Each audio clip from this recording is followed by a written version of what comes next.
Ören sady tilsimlerin üstü bilen Haramda Berdimuhammetov'un ve onun oğru tohumının gizlin arzularının amala aşmağına iş yüzünü bir yada iki adım yol galdı.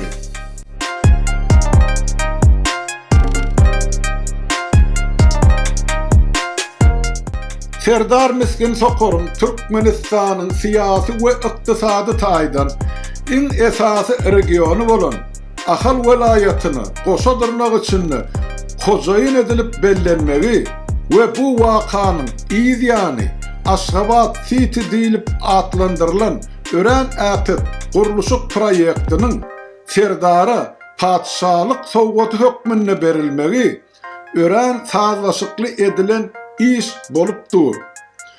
Bu täsin utgoşukluk diktatorun miras düşerini gelecekte dünyanın en bir bay adamı ve Türkmenistan'ın hükmüravani yani Haramda ikinci hükmünne ikrar edilmeginin öňü sirasyndaky ädilýän ädim bolupdur.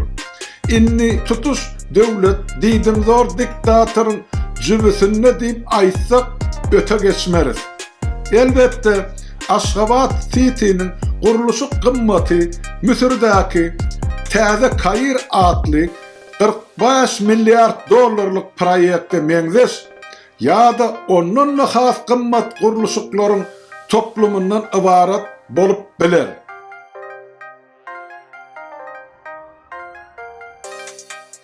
Öz elim öz yakan diýileni Kuruluşukdaki ogurlukdan gelýän 60% girdeci üçün paxta ya da däne planını donmalygy üçün Ahal velayetinin täze yol başçysynyň wezipeden pyzylmajagy hemme düşnükli. Bu azat erkin saýlawlaryň boşadyrlygy üçinäki bu sogasyny Serdar Miskin Sokor'un ilki parlamenter sonra bolsa kanun esasında ilkinci bolup prezident kürsüsini eýelemek hukugyny berkitmek üçün ädilýän ädimleriň iň soňky basgançygy bolupdur. Aýdylşy ýaly adam arzu edip biler, emma çözgüt yaradanyň ıhtiýaryna bagly. Ölen prezidenti jaýlamak we sonra onun ornuny eýelemek meclisin her bir baş tutanını başardıp duran iş däl.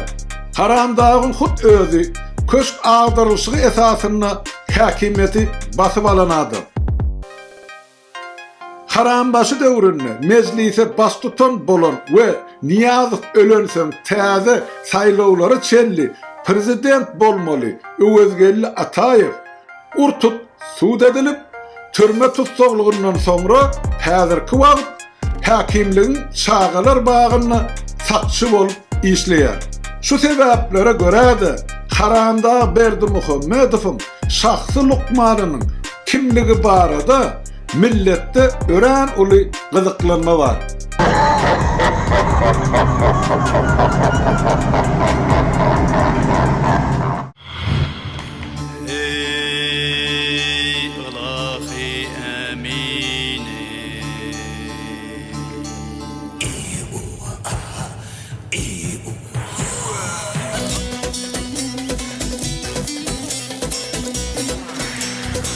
Adan yolu atlanani